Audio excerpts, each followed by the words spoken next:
Well, here we are, and we're back with an exciting interview today with Nabeel Qureshi. Again, he's the author of Seeking Allah and Finding Jesus, a devout Muslim encounters Christianity. And I am really eager for Nabeel, for you to have your story share with our viewers today. And by the way, welcome. Thanks for being here today. Thank you so much, Robbie. It's a privilege. Yeah, I'm so glad. And I have gotten to know you a little bit over the past couple of weeks as I've researched your story, read, and really like your entire book here. And delighted for our people to, again, hear and then be so encouraged with what has happened in your life for the sake of Jesus Christ and the gospel. Maybe we start with, tell the viewers a little bit about your background. You grew up in a devout Muslim and very loving American home. Tell us about that. Yeah, well, my parents are from Pakistan. I was born and raised in the States. And being that they're from Pakistan, it was their desire to raise a devout Muslim child here in the States. So growing up, I learned how to pray the 5 daily prayers, prayed them regularly. By the age of 5, I had memorized the last 7 chapters of the Quran and recited those regularly in my 5 daily prayers. And I actually finished the entire Quran recitation in Arabic by the age of 5. So it was a very devout Muslim life. But my parents also came with some presuppositions about the West. They see the immorality, they see the way people commit adultery, and they see things on TV and the immodest dress, and they impute all of that to Christianity because they see the West as a Christian area. So not only was it me practicing Islam, but they had also kind of taught me to defend myself against Christianity. And that's a common thing for Muslims around the world to come to the West with. And so growing up then, I was a devout Muslim, yes, but I was also trained with arguments to challenge and respond to the gospel. How did that affect your childhood then growing up compared to like other American kids? You've kind of spoken that a little bit, but just flesh that out a little bit more. Well, you know, what I really noticed was for us, Islam was our identity. Like, we knew Islam, we were Muslim, and that's what we were representing wherever we went. My parents really had no choice. My mother, she would wear the burqa, so obviously whenever someone saw her, immediately they're thinking Islam. And I realized that the other kids didn't really own their faith. Yeah, they might call themselves Christian, yeah, they might go to church, but that didn't affect the way they lived. It didn't affect the way they thought. And so that was something that made us even more proud. As Muslims, we thought, we are following the true God. He affects and permeates every aspect of our lives. Whereas in the West, people realize their faith is false, and that's why it doesn't really affect the way they live. That's kind of how we subconsciously thought.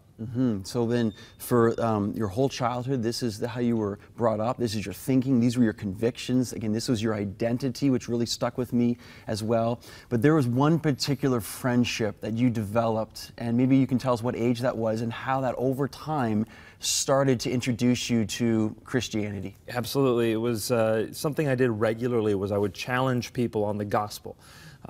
Friends would say to me, "Nabeel, do you know Jesus?" And of course, Muslims have a very developed view of Jesus. They believe he's the Messiah. They believe that he's a miracle-working man. He's sinless. Muslims believe Jesus is going to come back at the end of times. And so I would have a script ready to give, and I would challenge people on their view of Jesus. And by the way, how did Christians generally do when you did challenge them on their faith? Miserably.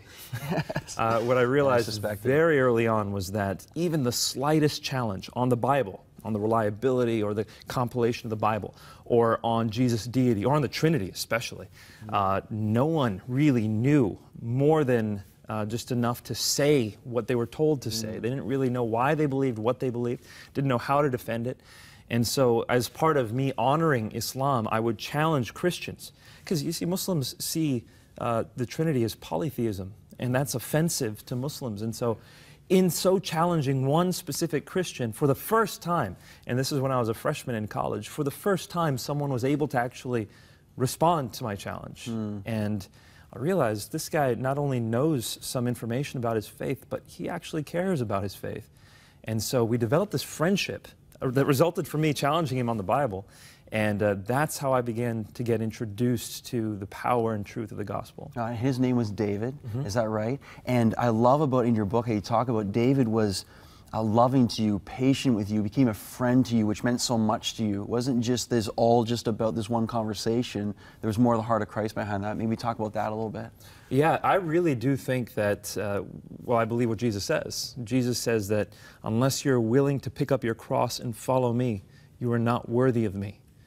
So the gospel is not just, hey, do you want to be saved? Hey, do you want to live a better life? It's, are you ready to die for the sake of this message? And that's something that requires someone to lay down their life. Now, if I'm telling someone, hey, lay down your life, but they don't know they can trust me, why would they ever listen to me? You need to have a relationship with someone when you're sharing the gospel with them, if they're going to hear it. Now, of course, I'm not saying that street preaching doesn't work. I've preached on the side of the street too, and that does work at times. But by far and away, the most powerful way to share the gospel is through relationships. Right. So through this friendship and relationship with this man, David, you were driven to a point of really just a decision between Islam and Christianity. Tell us about how that happened and what happened. For a Muslim raised in the West, devout Muslims, a lot of it has to do with apologetics and with truth. What is the truth? Islam very clearly denies some things about Jesus. Yes, Jesus is miracle working, he's the Messiah, but it denies that he ever died on the cross. It denies that he ever claimed to be God. And if he never died on the cross, how did he rise from the dead? So Islam denies the death, deity, and resurrection of Jesus. Well, according to Paul, what do you need to believe in order to be saved? If you confess with your mouth that Jesus is Lord, so the deity, and believe in your heart that God raised him from the dead, you will be saved. The very three things Islam denies, you have to believe in order to be saved. And so for me, it was a matter of trying to prove that those things didn't happen in order to establish the case for Islam. Well, as I was trying to disprove those things, I realized the evidence for Jesus' death, deity, and resurrection was very strong. So that must have been difficult for you again in your devout faith at the time, and all of a sudden some restlessness began? It wasn't overnight. It took years for me to see this evidence and for it to compile and for the tectonic shifts to happen in my mind. And when I realized the evidence was strong, then I turned my eyes to Islam and I said, how strong is the evidence for Islam? And to my shock, it was far weaker. When I leveled the same criticisms I had leveled on Christianity on Islam, the foundation fell apart. And so that's when it became a matter between me and God of actually asking him to show me the truth. So how did you actually come to Christ? Dreams were a fundamental part of what God used, and that's even, as Muslims grew up, they take dreams very seriously. Tell our viewers about that. It's fascinating, exciting. Well, for Muslims, most Muslims don't believe they can commune with God. Some modern Muslims do, and some Sufi Muslims do, but generally in history and the way Islam has traditionally been taught, is God is kind of removed from you. And the only way you can really get guidance directly from him is through dreams. And Muslims have a prayer, it's called Salat Istikhara, where they specifically ask God to give them dreams for guidance. And so I ask God for visions and for dreams, and I'm not alone in that. Approximately 50 to 70% of former Muslims who are now Christians came partially through visions and dreams. Wow, that's awesome. And you had one very specific dream. Tell us that. This dream was the one that convinced me. I had one that was very symbolic, and then I had a follow-up dream, and I also had a vision, but this dream was powerful. In this dream, I was standing at the threshold of a narrow door. And this door was just wide enough to fit me, and just tall enough to fit me. I mean, in my dream, it was like, wow, this door is narrow. And at the other side of this doorway was a room that was set with a feast. And people were sitting down in nice clothes at these round tables, and it was like a wedding feast. And I knew in my dream that that room was heaven. I wanted to get into that room, but I couldn't, because at the other end of the doorway was my friend David. Now, he wasn't blocking me per se, he was looking forward. In fact, all the people in the room were looking forward, waiting for the owner or the speaker to come and start the event. But I couldn't get in because he was blocking the way, and so I looked at him and I said, David, I thought we were going to eat together. And he says, you haven't responded. And in the dream, right there, I knew I needed to respond to the invitation David was giving me in order to come into heaven. But this is where it got crazy. When I woke up, I told my friend David the dream. And he said, Nabil, this dream is so clear. Just go to Luke chapter 13. And I went to Luke 13 for the first time. I had never been to Luke 13 before. And when I opened it up, there was a section there that was titled, The Narrow Door. And when I saw it, my heart just stopped. I bet it did, yeah. And I'm going to paraphrase it. Basically what it says is Jesus was going through the towns and villages preaching the good news. And the disciples said, Lord, are many going to be saved? And he said, make every effort to enter through that narrow door, because many will try and few will be able. And you will see people sitting inside at the feast of the kingdom of heaven. Make every effort to enter before the owner comes and closes that door. And so I knew that God had given me a dream straight out of the Bible. And He placed me inside a parable, showed me exactly where I was. And He left my decision up to me. Wow. It was very clear for me at that point what I needed to do. So then what did happen from that point? Because again, your story is amazing in the sense that it wasn't just necessarily that day, but it took a while for you to actually give your life to Christ. You know, Robbie, in order for a Muslim to become a Christian, they have to be willing to give up a lot. Depending on how devout their family is, their identity is usually wound up in Islam. So it wasn't just me saying, I'm going to change my beliefs. That's right.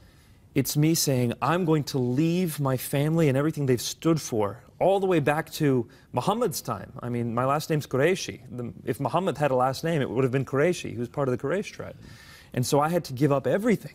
My mother was the daughter of a Muslim missionary, so I had to give up all that. I'm the eldest son in my family. I'm the one who's supposed to bring honor to the family. If I become Christian, that's the worst thing I could possibly do. And so I have to think, not only am I giving up my family, I'm consigning my family's reputation to the flames, basically. And so it was something that I needed a lot of time to wrestle through and to pray through. And I asked God to comfort me through it. And it was when I read His Word that I received the promises of God, Mark 10:29. Yes. And also the encouragement from God to go ahead and make. And you went through a whole time of mourning in this too. And I remember you came to Matthew chapter 5 in the Beatitudes, and blessed are those who mourn, for they shall be comforted. It's beautiful. And so that was one of the turning points as well. I can't tell you how beautiful that message was. You know, in the Quran, there's nothing that says I'm giving you comfort if you're hurting. The Quran says, do this, do that, do this, do that. But there in the Bible, blessed are those who mourn, for they shall be comforted. Wow. It was like my heart was just electrified into life when I read that, and my life has never been the same. Wow, I love that. And even now today, you are now serving with Rev. Zechariah's International Ministries, and now you're an apologist, speaking about the gospel and defending the Christian faith to those who oppose it. Tell us a little bit about that, maybe if you want to. Well, for me, it's a matter of sharing the truth and beauty and transformative power of the gospel. I mean, this message changes everything. If God came into this world to take our sins, that means He loves us. It loves us even though we sin against Him. And then He takes a look at us. While He's on the cross, bleeding and dying for us, the words we should remember are, as I have loved you, so love one another. That's the call we're given as Christians. He's given us everything we need in this life and this afterlife, so all we have to do is follow Him and pour ourselves out for the sake of those around us. And that transformative life is the message of the gospel. There's nothing like it. Amen. That is so encouraging to me, and I know for our viewers here right now. And I just love when the Lord had you in a place where you were defending the Muslim faith against Christians who could not. Now God has transformed you, and now you are defending the gospel for those, again, who need to find the answers. And it's a privilege to do so. Nabil Qureshi, again, with us right now. I'm so excited. Again, the author of Seeking Allah, Finding Allah, Finding Jesus, and his encounter with the Christian gospel. This book is available on our e-store, and I hope you've been encouraged, as I have been as well, and desiring to learn more and be encouraged. Nabil, again, thank you so much for being with us today. So much, Robbie. What a blessing. My pleasure.